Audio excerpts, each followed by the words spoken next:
Okay, June was my advisor and has passed away. But, so lo and behold, I get an email. You know, I love June, and June was funny. June loved animals. You know, Anne was very passionate about inclusive practices. And so then lo and behold, I get an email as TASH president that says, here are our award winners. And I look, and I know the name. Okay, it's my son's soccer coach, and my two sons' soccer coach, no less.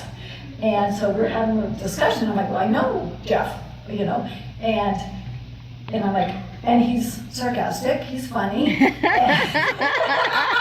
and he moves animals for a living. And so the rest of the, you know, board was like, it's fake, it's amazing. So I was thrilled.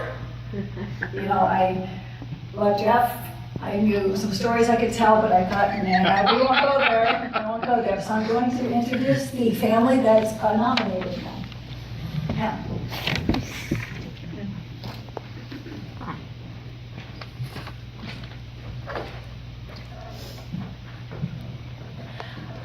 I didn't prepare all of his history. I don't know all of his history, but I do want to thank you for honoring Coach Redmond with this award.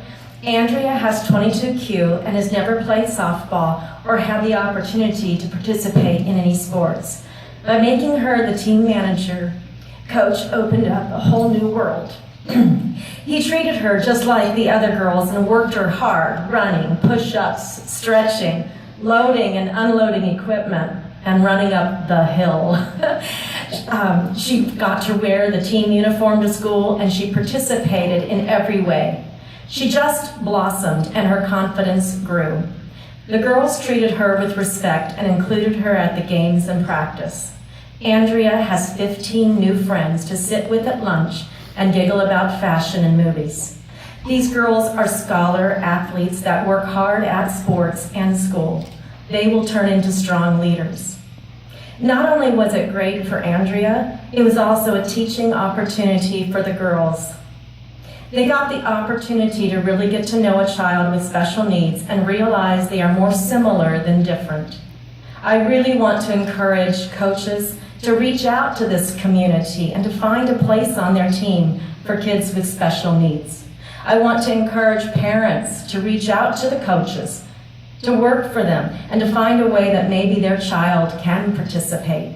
This is a great way to enrich everyone and help stop bullying. This helps us to create understanding of special needs kids.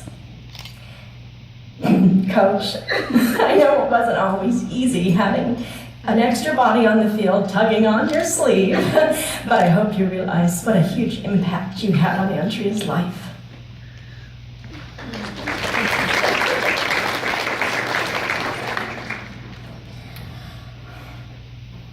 It's okay.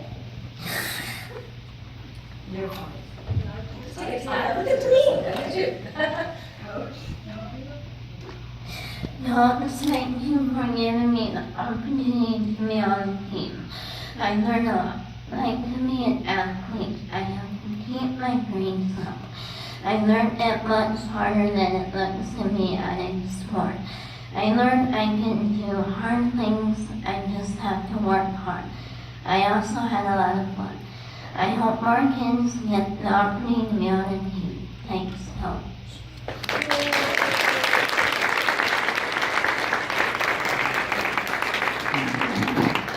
So, again, the June Downview Community Scoreboard goes to Coach Jeff Redmond. With it does come another $500 and a TASH membership.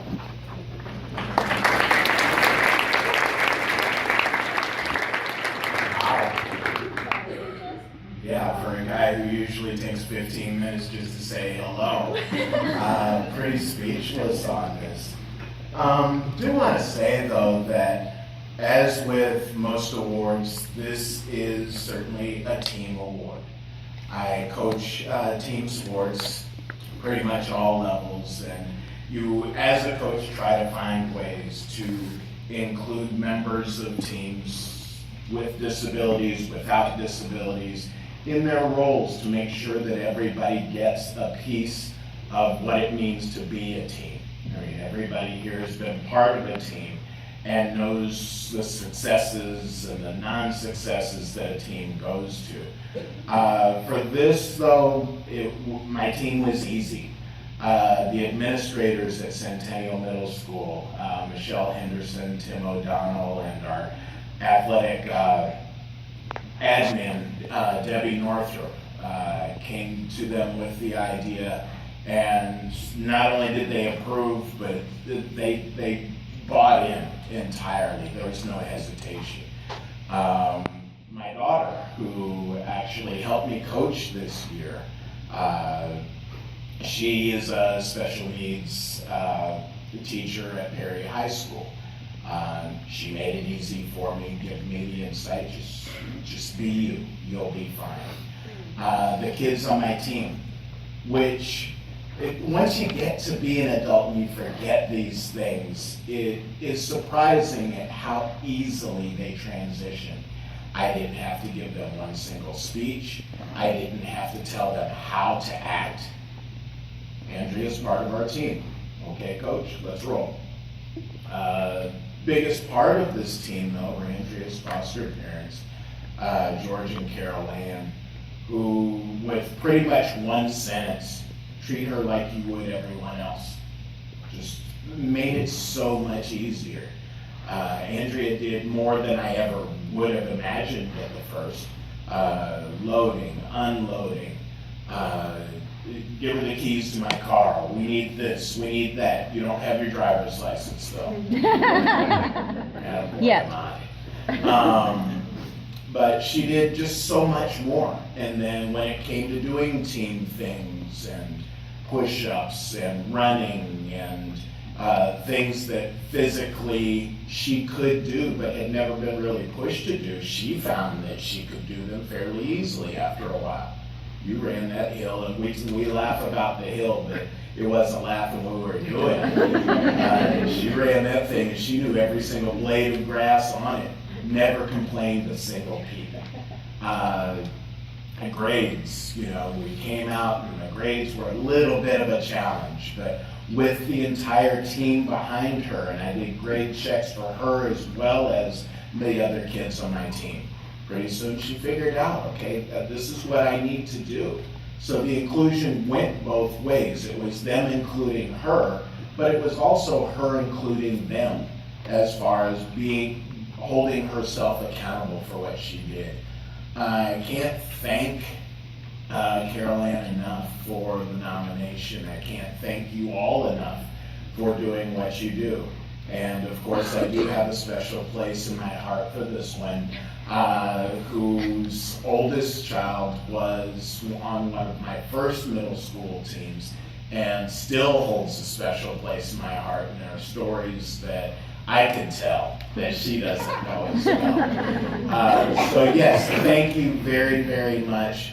And I guess, to me, our goal as a community, a goal as a people, should be to not make awards like this necessary for the future, so that inclusion is a standard practice. Inclusion is a standard practice rather than something special. Thank you very, very much.